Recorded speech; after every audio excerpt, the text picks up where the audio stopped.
क्या आप जानते हैं कि prepositions after, till, until, into, onto, upon, inside, इन सभी प्रीपोजिशंस का यूज हम कैसे करते हैं सेंटेंस में? किस तरह के सेंटेंस को बनाने के लिए इन सभी प्रीपोजिशंस का यूज किया जाता है? सेंटेंस का क्या सेंस होगा जहाँ पे हमें इस तरह के प्रीपोजिशन का यूज करना होगा? अगर आप जानते हैं तो ठीक है, और अगर नहीं जानते हैं तो आप इस पूरे वीडियो लेक्चर को शुरू से लेके अंत तक देखिए। आपको ये पूरी तरह से समझ में आ जाएगा कि इस तरह के preposition after, till, until, into, onto, upon और इनसाइड, इन सभी का यूज कैसे किया जाता है, किस तरह के सेंटेंस को बनाने के लिए इन सभी प्रीपोजिशंस का यूज किया जाता है और कैसे किया जाता है। उससे पहले अगर आपने इम्बाइब इंग्लिश क्लासेस के इस यूट्यूब चैनल को सब्सक्राइब नहीं किया है तो सब्सक्राइब कर लीजिए और प्रेस कर लीजिए बेल आइकन को, ताकि जब भी कोई वीडियो अपलोड किया जाए इस यूट्यूब चैनल पे तो उस वीडियो का नोटिफिकेशन आपके मोबाइल पे पहले पहुंच जाए, जिससे कि आप उस वीडियो को मिस ना कर पाएँ और इस वीडियो को लाइक करना और शेयर करना ना भूलें।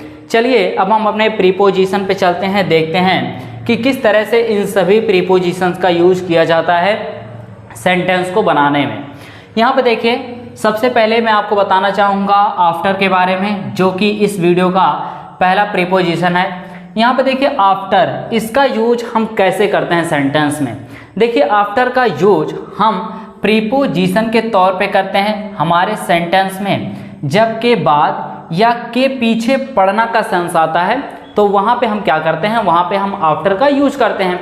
जैसे आप ये कहते हैं कि मैं आपके बाद जाऊंगा, मैं आपके बाद आऊँगा, मैं आपके बाद खेलूँगा, तो यहाँ पे देखिए जहाँ जहाँ पे आपके सेंटेंस में के बाद का सेंस आएगा वहाँ पे आप क्या करते हैं, वहाँ पे आफ्टर का यूज करते हैं। जैसे आप ये कहते हैं ना कि मैं सोमवार के बाद स्कूल जाऊँगा या मैं मंगलवार के बाद स्कूल जाऊँगा, तो यहाँ पे देखिए के बाद का सेंस आ रहा है, ठीक है।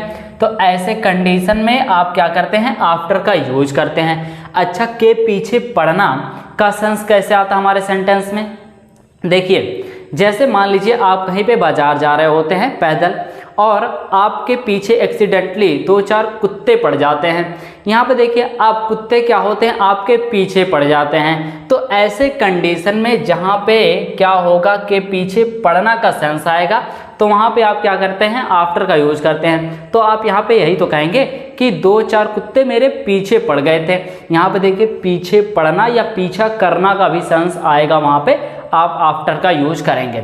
चलिए इसको हम एग्जाम्पल के थ्रू देखते हैं कि कैसे आफ्टर का यूज किया जाता है इन दोनों सेंस के लिए। देखिए अगर आपको ये कहना हो कि मैं सोमवार के बाद स्कूल जाऊंगा, तो आप क्या करेंगे, आप यहाँ पे लिखेंगे I will go to school, I will go to school after Monday. यहाँ पे आपने देखा आफ्टर का यूज किया गया के बाद के सेंस के लिए। अच्छा, मान लीजिए अगर आपको ये कहना हो कि मेरा दोस्त मेरे पीछे पड़ गया था, मान लीजिए मेरे दोस्त को मुझसे पैसे चाहिए था, तो यहाँ पे देखिए मेरा दोस्त मेरे पीछे पड़ गया था, आप आफ्टर का यूज करेंगे। आप ऐसे सेंटेंस को लिखेंगे my friend was after me. यहाँ पे देखिए आपने आफ्टर का यूज किया, क्यों किया, क्योंकि पीछे पड़ना का सेंस आ रहा है, इसके वजह से।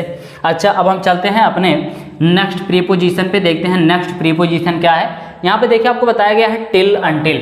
अच्छा, टिल और अनटिल का यूज हम कैसे करते हैं, किस सेंस के लिए टिल और अनटिल का यूज किया जाता है? तो यहाँ पे देखिए सबसे पहले मैं आपको टिल और अनटिल के बारे में बताने से पहले मैं आपको ये बता देना चाहता हूँ कि देखिए टिल और अनटिल इन दोनों का यूज प्रीपोजिशन के तौर पे भी किया जाता है और कंजक्शन के तौर पे भी किया जाता है।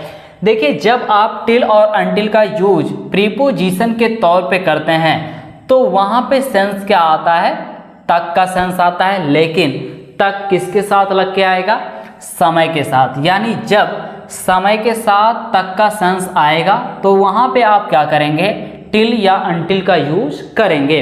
जैसे आप ये कहते हैं कि मैं 2 बजे तक पढ़ता हूँ, यहाँ पे देखिए 2 बजे तक पढ़ता हूँ। अच्छा, मैं 2 बजे तक पढ़ता हूँ और मैं 2 बजे तक पढ़ूंगा में क्या डिफरेंस है? देखिए डिफरेंस ये है कि एक सेंटेंस क्या है, एक सेंटेंस प्रेजेंट इंडेफिनिट टेंस का सेंटेंस है और दूसरा सेंटेंस क्या है, दूसरा सेंटेंस फ्यूचर इंडेफिनिट टेंस का सेंटेंस है। यहाँ पे देखिए जब आपके फ्यूचर स्टेट के सेंटेंस में समय के साथ तक का सेंस आता है तो वहाँ पे आप टिल और अनटिल इस तरह के वर्ड का यूज नहीं करते हैं। वहाँ पे आप क्या करते हैं, वहाँ पे आप बाई का यूज करते हैं जब समय के साथ तक का सेंस आता है। तो अगर आपका सेंटेंस फ्यूचर स्टेट का सेंटेंस है तो, लेकिन अगर फ्यूचर स्टेट का सेंटेंस नहीं है तो वहाँ पे आपको क्या करना है, टिल और अनटिल का यूज करना है जब समय के साथ तक का सेंस आएगा। तो जैसे मैंने अभी आपसे ये कहा कि मैं 2 बजे तक पढ़ता हूँ, यहाँ पे देखिए ये सेंटेंस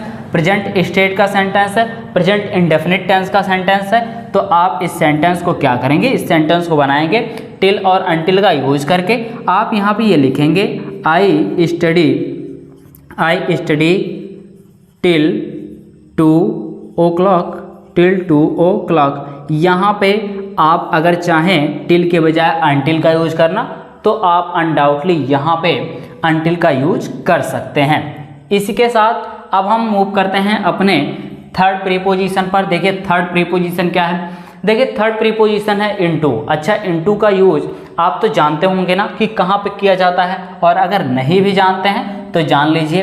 देखिए इनटू का यूज आप मे के सेंस के लिए करते हैं। जब आपके सेंटेंस में मे का सेंस आएगा तो आप क्या करेंगे, आप इनटू का यूज करेंगे, लेकिन कुछ कंडीशन होगा, वहाँ पे कुछ शर्त दे दिया जाता है इनटू को यूज करने के लिए जब मे का सेंस आता है। तो वो कंडीशन क्या है, यहाँ पे आपको बताया गया है। देखिए जब कोई एक ऑब्जेक्ट किसी दूसरे ऑब्जेक्ट के अंदर जाती है, गति होती है और वहाँ पे मे का सेंस आता है, तो वहाँ पे आप क्या करते हैं, इनटू का यूज करते हैं। जैसे यहाँ पे आप समझिएगा, मान लीजिए यहाँ पे ये कोई रूम है और इस रूम में, ये रूम क्या है, ये रूम एक ऑब्जेक्ट है और इस रूम में मान लीजिए राम जा रहा है। अब यहाँ पे ये राम, ये दूसरा ऑब्जेक्ट है। जब ये इस रूम में जाएगा तो हम लोग यही तो कहेंगे कि राम इस रूम में जा रहा है। अब देखिए मे का सेंस आ रहा है, राम इस रूम में जा रहा है।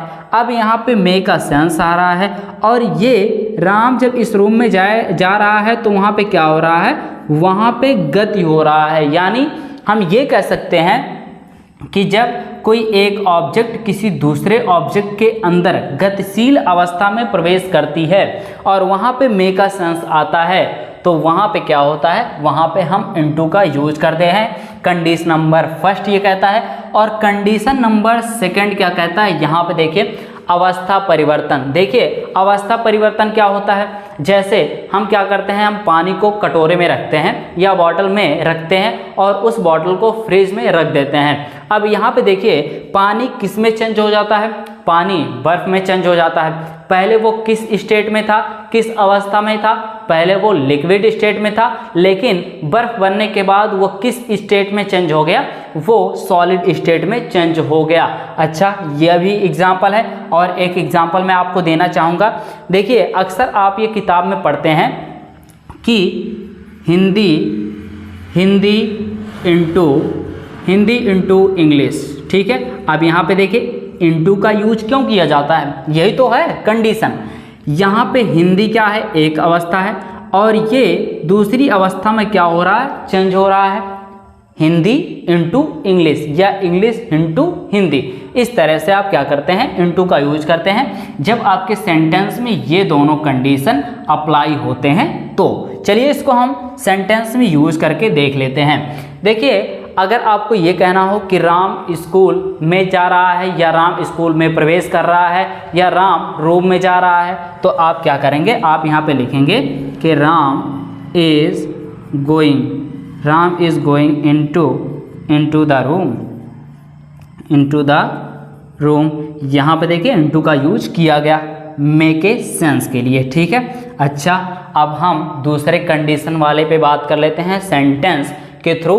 अच्छा, अगर आपको ये कहना हो कि इस हिंदी के वाक्य को आप इंग्लिश के वाक्य में चेंज करिए, अंग्रेजी वाक्य में चेंज करो।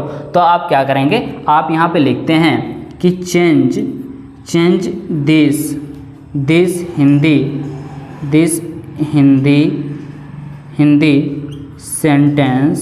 Sentence into English sentence. यहाँ पे देखिए, इस हिंदी वाक्य को क्या करो, इंग्लिश वाक्य में चेंज करो। अवस्था परिवर्तन हुआ, इनटू का यूज किया गया। ठीक, ये तो बात हो गई इनटू के बारे में। अब हम अपने फोर्थ प्रीपोजिशन के बारे में बात करने वाले हैं। देखिए फोर्थ प्रीपोजिशन क्या है, ऑन टू और अपॉन। देखिए ऑन टू और अपॉन को समझना बहुत ही इजी है, आप इसको समझ पाएंगे बहुत बेहतर तरीके से। और जब आपको एक बार ये समझ में आ गया तो आप बहुत ही इजीली तरीके से इसको यूज भी कर पाएंगे। यहाँ पे सबसे पहले मैं आपको बता देना चाहता हूँ कि ऑन टू और अपॉन इसका यूज किस सेंस के लिए किया जाता है। तो देखिए, जब आपके सेंटेंस में ऊपर का सेंस आएगा तो वहाँ पे क्या होता है, वहाँ पे आप ऑन टू या अपॉन का यूज करते हैं, लेकिन कंडीशन को देखकर। कंडीशन क्या है, जब यहाँ पे मैं आपको सबसे पहले बता दूँ कि देखिए, जब कोई एक ऑब्जेक्ट किसी दूसरे ऑब्जेक्ट के ऊपर जाती है गतिशील अवस्था में। मैंने आपसे क्या कहा, मैंने आपसे ये कहा कि जब कोई एक ऑब्जेक्ट किसी दूसरे ऑब्जेक्ट के ऊपर जाती है गतिशील अवस्था में और वहाँ पे ऊपर का सेंस आता है, तो वहाँ पे आप क्या करते हैं, या तो ऑन टू या तो अपॉन का यूज करते हैं। जैसे मान लीजिए ये कोई पेड़ है, ठीक है, ये मान लो कोई पेड़ है, ठीक है, और यहाँ पे इसका एक शाखा है और यहाँ पे एक नीचे बंदर बैठा हुआ है। मान लीजिए कोई बंदर है।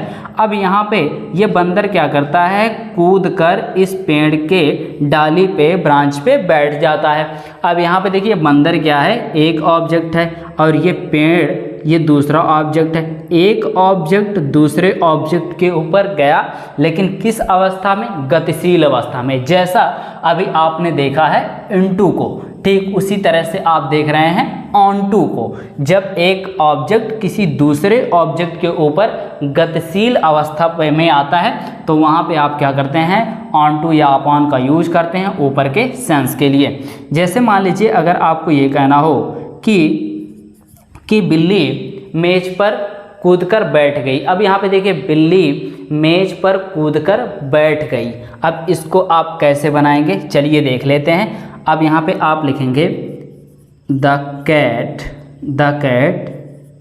सेट ऑन टू, या आप अपॉन का यूज कर लेते हैं, अपॉन द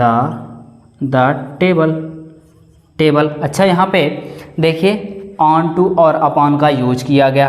क्यों? क्योंकि यहाँ पे इससे ये पता चला इस प्रीपोजिशन को यूज करने के बाद कि जो बिल्ली है ना वो टेबल पर बैठी गतिशील अवस्था में। ठीक है, इस तरह से आप ये करेंगे। अच्छा, मान लीजिए यहाँ पे द कैट सेट हम ऑन टू या अपॉन का यूज ना करते हैं, बल्कि हम डायरेक्ट ये लिख देते हैं कि द कैट, उसके बाद यहाँ पे सेट नहीं होता, फिर तो वहाँ पे क्या हो जाता, वहाँ पे इज हो जाता। ठीक है, the cat is sitting on the table. अब वहाँ पे ऑन होता, क्यों होता, क्योंकि वहाँ पे ऑन का यूज करने से ये पता चलता कि बिल्ली ऑलरेडी पहले से बैठी हुई थी। ठीक है, ये पता चलता हमको। तो ऑन टू और अपॉन टू का यूज करने से हमें ये पता चला कि बिल्ली टेबल पर कूदकर बैठ गई। ठीक, आगे चलते हैं अपने फिफ्थ प्रीपोजिशन पर। देखिए फिफ्थ प्रीपोजिशन क्या है, इनसाइड। इनसाइड का मतलब क्या होता है, देखिए इनसाइड का यूज अंदर के सेंस के लिए किया जाता है। देखिए जब कोई एक ऑब्जेक्ट किसी बंद आकृति के अंदर हो, एक ऑब्जेक्ट दूसरे ऑब्जेक्ट के बंद आकृति के अंदर हो, तो वहाँ पे आप क्या करते हैं, इनसाइड का यूज करते हैं। जैसे मान लीजिए क्या हो कि ये कोई बड़ा सा रूम हो और इस रूम में क्या हो कि गेंद हो, ठीक है, कोई बॉल हो। अब यहाँ पे देखिए ये रूम एक ऑब्जेक्ट है, यहाँ पे ये बॉल ये दूसरा ऑब्जेक्ट है। ये पूरा क्या रूम पूरी तरीके से बंद पड़ा है और यहाँ पे एक ऑब्जेक्ट उसके अंदर है। ठीक है, तो ऐसे कंडीशन में आप क्या करते हैं, आप इनसाइड का यूज करते हैं। आप क्या कहेंगे कि मेरा बॉल या यह गेंद, यह बॉल इस रूम में है, ठीक है, या इस रूम के अंदर है। तो आप क्या करेंगे, यहाँ पे ये लिखेंगे this ball is inside this room.